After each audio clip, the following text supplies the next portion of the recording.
So welcome back, guys, to We Talk Boxing, and today I'm going to be talking about what happened last night at Wembley in regards to the main event between Anthony Joshua versus Daniel Dubois. Now, yeah, I'm still shocked, as probably most of many of you guys probably are, to be honest. Um, but I've got to give credit to where credit's due, and Daniel Dubois deserves all the credit today. And Anthony Joshua just has to sit down and eat his humble pie, as they generally say, because that was a tremendous performance from Daniel Dubois. He battered Anthony Joshua from round one to round five before he knocked him out, and not many people saw that coming. Obviously, sitting there in Wembley, they gave us this QR code thingy, and they were saying, "I'll predict your round." Obviously, I'm an AJ fan. I wanted AJ to win, but someone just said that Dubois gonna win. So I picked the fifth round. Obviously, put technical knockout rather than knockout. Didn't get the correct prediction in the end, but obviously correct round, etc. Just thought something was gonna happen, and I mean, what swayed my decision was AJ arriving late. Well, what I perceived late into the stadium. Dubois was there from quite early, to be honest, probably at least 30, 45 minutes earlier than AJ, and then Anthony Joshua rocked in, obviously then got himself prepared, etc. I'd probably say maybe 45 minutes before he was due to probably go on, give or take, from what I remember. So I think for me, just preparation just wasn't right, but what am I to know? Obviously, I'm not part of his team. But anyhow, getting back to the fight, yeah, brilliant performance from Daniel Dubois. What was the big difference for me? There's a couple of things. Daniel Dubois started that first round on the front foot. He didn't give AJ time to settle himself down, to get into his rhythm. He didn't do none of that. He put the fight straight. He took it straight to Anthony Joshua. He was catching him with some good jabs, some good shots from literally from the opening seconds of the first round, and he was hurting AJ in round one. And I was like, what's going on? AJ's like getting beat to the jab. He's looking slow. He's not really moving his head. His guard's all over the place. Body language just looked a bit weird in the first round, and then what happened, the second mad thing was towards the end of that first round he got clipped and he got dropped, and luckily for AJ it was right at the end of the bell. Obviously it still got counted, but if let's say there was 30 or 60 seconds left on the clock, he probably would have been out in the first round, to be honest, because his legs were gone. He got back up onto his feet, but the way he was moving, he was all over the place, and I'm very surprised that the referee didn't wave it off then and there. It was a tremendous shot, big right hand over the top, clipped him right on the jaw, and his head went back. And when you see some of the slow-mo pictures, you're like, how did he get up from that? Because obviously Daniel Dubois got a lot of power. And obviously, just from rounds two, rounds three, same sort of thing really. AJ's guard was nowhere to be seen. His footwork wasn't was quite dismal. His guard was abysmal. Like you could have literally fit a train through his guard. That's how wide it was, and Daniel just couldn't miss. It was pretty much giving him a free shot every time, and he got dropped again and again and again. And there's a couple of times he got dropped where I felt it was more of a slip, but obviously they still got counted. So at this point, you're in round five. And AJ's been dropped. I lost count at this point how many times he got dropped and got counted. He was the fight was over basically. Like if that would have went the distance, is lost by a mile.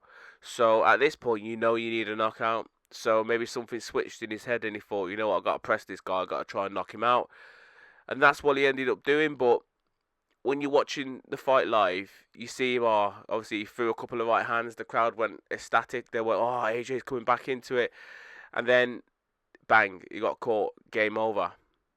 But when you're watching it, some of the replays on Twitter and stuff on the way home, and you see AJ throwing the right hand a couple of times, and the first couple landed, but they weren't flush. It didn't really hurt Daniel Dubois, but then he went in with all his eggs, you know what I mean, and then as he went in for that third right hand, his guard again was wide open.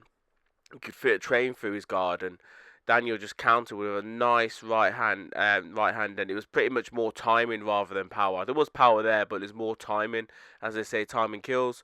And I feel as if it was obviously the forward momentum of Anthony Joshua, but with the good timing from Daniel Dubois, a little bit of power, and it was lights out for AJ. He tried to get back up onto his feet, but that shot just took everything out of him, to be fair. And yeah, he just didn't recover in my mind and my eyes really from the first round big right hand, and he now is got another defeat on his record. Yeah, I'm sitting here and I'm like, honestly, I don't even know where he goes from here, because that for me, that for me is a career ender. And I know some of you who are AJ fans are probably sitting there thinking, oh, nah, AJ could come back. It's not the end of the world. It's just another loss. But for me, it's the matter of the loss. Let's say this would have happened. Let's say he would have got knocked out, but from rounds 1 to 5 were very, very competitive. The fight was quite close, and AJ was in it, Dubois was in it, but he got caught with the right hand. I'd be like, nah, his career's not over. He could come back from this, potentially, like, have a rematch and stuff, because that's what they could try and get Eddie Hearn, but it wasn't like that. Yeah, he got battered from round 1, and when you get battered from round 1 and you get dropped all over the ring, psychologically that takes everything out of you, because you've been beat up from a bigger man, and he's not a bigger man, Daniel Dubois, because AJ is a lot bigger, but in that ring he looked like he was a foot taller and a foot bigger than him, because he imposed himself quite well in the ring, and his jab was the key for me. So yeah, don't feel as if AJ is going to come back from this. He said that he's going to continue fighting, but what are you going to continue fighting for? You just got beat by Daniel Dubois, and like the fight now with Tyson's definitely gone. That fight is done. We're never seeing that fight ever again, because like, why do you want to see a loser or two losers potentially go up against each other? And it sounds bad. So I don't know where AJ comes back from this. If he wants to try and reinvent himself again, I guess he could try. There's obviously going to be people out there who are going to want to go and watch him, and the Saudis are going to have still some sort of investment in Anthony Joshua. But what sort of fights are out for there? Yes, the Dillian White fight's still out there for him, because Dillian White would certainly after this is going to be screaming out of his name.